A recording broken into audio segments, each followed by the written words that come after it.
எல்லாருக்கும் வணக்கம். நம்ம இன்னைக்கு என்ன செய்ய போறோம், நாளைக்கு ஒரு திருநெல்வேலி கல்யாண வீட்டுல வைக்கிற ஒரு தக்காளி பச்சடி தான் வைக்க போறோம். திருநெல்வேலி கல்யாணம்னாலே எதனா ஒரு பச்சடி இருக்கும். ஒண்ணு கத்திரிக்காய் பச்சடி, இல்லைன்னா வெண்டைக்காய் பச்சடி, தக்காளி பச்சடி, இந்த மாதிரி எதனா ஒரு பச்சடி இருக்கும். அந்த தக்காளி பச்சடியை வந்து இன்னைக்கு எப்படி செய்யலாங்கிறத பார்க்கலாம் வாங்க. நான் வந்து இந்த தக்காளி வந்து ஒரு 10 தக்காளி எடுத்திருக்கேன். 10 தக்காளி எடுத்து நான் ஒரு கடாயில கொஞ்சம் தண்ணி ஊற்றி வேக வச்சுட்டேன். வேக வச்சு இந்த மாதிரி தொளி வந்து நல்லா இப்படி வெடிச்சு வரும். வெடிச்சு வரும்போது எடுத்துடலாம். நான் ஒரு நல்ல தண்ணியை நல்லா கொதிக்க வச்சுட்டு இந்த கடாயில தான் போட்டு நல்லா தட்டை போட்டு மூடி வச்சுனா ஒரு 5 நிமிஷம் இல்லை மிஞ்சி போனா ஒரு 7 நிமிஷம் ஆகும் வேகிறதுக்கு. வெந்த தொளி வந்து நல்லா இப்படி வெடிச்சு வரும்போது வெந்து போச்சுன்னு அர்த்தம்.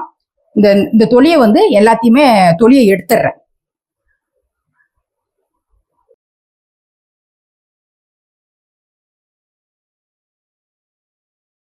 நான் வந்து இந்த தொலியெல்லாம் எடுத்துட்டு இந்த இடத்துல கொஞ்சம் தக்காளி வந்து நல்லா கெட்டியா இருக்கும்.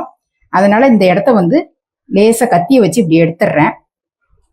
எல்லா தக்காளியிலயுமே இந்த மாதிரி அந்த இடத்த இது மட்டும் ரொம்ப டைட்டா இருக்கும். அது வந்து வேகும் போது சீக்கிரத்துல வேகாது. அப்ப மற்ற இடம்லாம் சாஃப்டா இருக்கும், இந்த இடம் இதுவா இருக்கும். அதனால இதை மட்டும் எடுத்துடலாம். கட் பண்ணி எடுத்துட்டு தக்காளி ரெடி ஆயிடுச்சு. சும்மா 1-2 இப்படி ரஃபா இப்படி கட் பண்ணி வச்சுக்கிடுவோம். நம்ம எண்ணெயில போட்டு வதக்க தான் போறோம். அதனால எல்லா தக்காளியுமே கொஞ்சம் ரஃபா இப்படி 2 துண்டு 3 துண்டு அப்படி கட் பண்ணி வச்சுக்கிடுவோம். தக்காளி வந்து இந்த மாதிரி நல்ல ஜூஸ் ஆனா வெளியில வந்து ஆகும். லைட்டா நீ தட்டுக்குள்ளேயே வச்சுட்டு கட் பண்ணீங்கன்னா ஜூஸோட அப்படியே இருக்கும். இப்போ வந்து நான் தாளிக்கிறதுக்கு எண்ணெய் விட்டுருக்கேன். ஒரு 3 ஸ்பூன் கிட்ட எண்ணெய் விட்டுருக்கேன். கடுகு, உளுத்தம்பருப்பு, 2 ஜீரகம், ஒரு பிஞ்சு வெந்தயம். அது நல்லா பொரியட்டும். ஒரு 5 பல்லு பூண்டு எடுத்து இந்த மாதிரி தட்டி வச்சிருக்கேன். அதை உள்ள போட்டுருந்தேன். அந்த பூண்டோட வாசனை கொஞ்சம் வெளியில வரட்டும். கொஞ்சம் அப்படி செவந்து வரட்டும். இப்ப சின்ன வெங்காயம் வந்து ஒரு 6 வெங்காயத்தை எடுத்து சின்னதா கட் பண்ணி வச்சிருக்கேன். அதையும் உள்ள போட்டுருந்தேன். இதுல ஒரு கொத்து கருவேப்பிலை,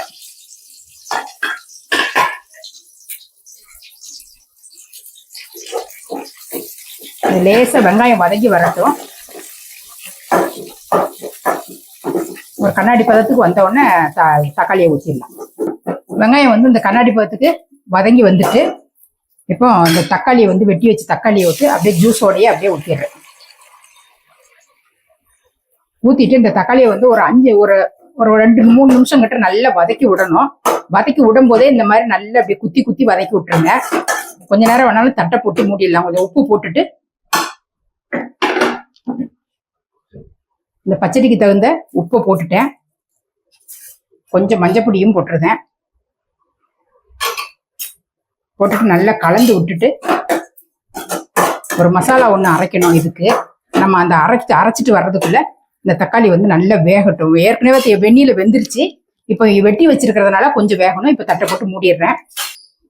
இப்போ வந்து ஒரு பத்தை தேங்காய் வந்து இந்த மாதிரி சின்னதா கட் பண்ணி வச்சிருக்கேன். அதையும் உள்ள போட்டுருந்தேன். மிக்ஸி ஜாரில் போட்டிருந்தேன். ஒரு 2 பல்லு பூண்டு பல் போட்டிருக்கேன். ஒரு 10 சின்ன வெங்காயம். இந்த பச்சடிக்கு வந்து சின்ன வெங்காயம் தான் டேஸ்ட் ரொம்ப நல்லா இருக்கும். தாளிக்கிறதுக்கும் சின்ன வெங்காயம் தான் போடணும். இந்த அரைக்கிறதுக்கும் ஒரு 10 சின்ன வெங்காயத்தை உள்ள போட்டுருந்தேன். ஒரு அரை டீஸ்பூன் கிட்ட ஜீரகம் போட்டுட்டு இதை தண்ணியை விட்டு கொஞ்சம் நைஸா அரைச்சி எடுத்துட்டு வந்துடலாம். இந்த தக்காளி வந்து நல்லா வந்துருச்சு. இந்த மாதிரி தக்காளியை வந்து நல்ல கரண்டியால இந்த மாதிரி இது பண்ணி விட்டோம்னா தக்காளி நல்லா மசிஞ்சிரும். இப்போ வந்து மிளகாய் பொடி சேர்த்துடலாம். நான் மிளகாய் பொடி வந்து நான் சாம்பார் பொடி எல்லாம் கலந்த தூளா தான் போடுறேன். ஒரு 1.5 டீஸ்பூன் கிட்ட போடுறேன். 1.25 டீஸ்பூன் கிட்ட போடுறேன். போட்டுட்டு நல்லா அப்படி கலந்து விட்டுருவோம். கலந்து விட்டுட்டு கொஞ்சம் தண்ணி சேர்த்துருவோம். தண்ணி சேர்த்துட்டு நல்ல ஒரு கொதி வரட்டும். மிளகாத்தூளோட பச்சை வாசனை போகணும். அதுக்கப்புறமா தான் லாஸ்டா அந்த தேங்காய் அரைச்சி ஊற்றதெல்லாம் ஊற்றணும். இது நல்லா கொதிச்சு வரட்டும் பார்ப்போம். நல்லா கொதிச்சு வந்துருச்சு. மிளகாத்தூள் போட்டோன்னே நான் வந்து ஒரே மிளகாத்தூள் எல்லாம் கலந்த தூளா இருக்கிறதுனால ஒரே தூள் போட்டேன். ஃபர்ஸ்ட் சொல்ல மறந்துட்டேன். நீங்க வந்து தனியா தூள் மிளகாத்தூள் வச்சிருந்தீங்கன்னா மல்லித்தூளும் சேர்த்து போட்டுக்கோங்க. இப்போ வந்து நான் தேங்காயை அரைச்சி வந்து இந்த மாதிரி கொஞ்சம் அப்படி குறை குறைன்னு அரைச்சி எடுத்துட்டு வந்திருக்கேன். அதை உள்ள சேர்த்துறேன். கொஞ்சம் தண்ணியும் சேர்த்துருவோம். சேர்த்துட்டு நல்லா கலந்து விட்டுருவோம். தேங்காய் போட்டதுக்கு அப்புறம் ரொம்ப நேரம் கொதிக்கணும்னு அவசியம் இல்லை. சும்மா ஒரு 2 நிமிஷம் 1 செகண்ட் அப்படி இருந்தா போதும். அந்த தேங்காயில உள்ள தண்ணி எல்லாம் ஊற்றிருக்கோம் இல்லையா, அதனால கொஞ்ச நேரம் அப்படி ஒரு கொதிக்கட்டும். தேங்காய் போட்டதுக்கு அப்புறம் நல்லா கொதி வந்துட்டு இருக்கு.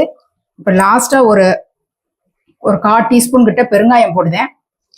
பெருங்காயம் போட்டு அப்படி ஒரு கலந்து விட்டுருவோம். கலந்து விட்டுட்டு கொத்தமல்லி போட்டுடலாம்.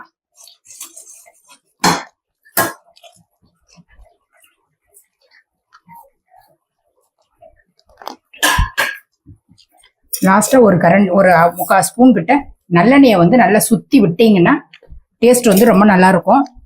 இந்த ஒரு பச்சடியே போதும். இந்த ஒரு பச்சடி வச்சாலே சூடான சாதத்துல வந்து நல்லெண்ணெயை ஊத்திட்டு நல்லா பிசைஞ்சிட்டு இந்த பச்சடியை வச்சுக்கிட்டு 2 அப்பளத்தை பொரிச்சாலே இந்த பச்சடியை வச்சு சாப்பிடலாம். இந்த ஒரு பச்சடி இருந்தாலே இப்போ இதா இருக்கும். இப்போ வந்து ரெடி ஆயிடுச்சு. இப்போ நான் அடுப்பை ஆஃப் பண்ணிடுறேன். இதே மாதிரி தக்காளி பச்சடியை உங்க வீட்டுல நீங்களும் செஞ்சு பார்த்துட்டு எப்படி இருந்ததுங்கிறத கமெண்ட்ல சொல்லுங்க. இதே மாதிரி அடுத்த ஒரு சூப்பரான ஒரு வீடியோல நான் உங்களை சந்திக்கிறேன். நன்றி, வணக்கம்.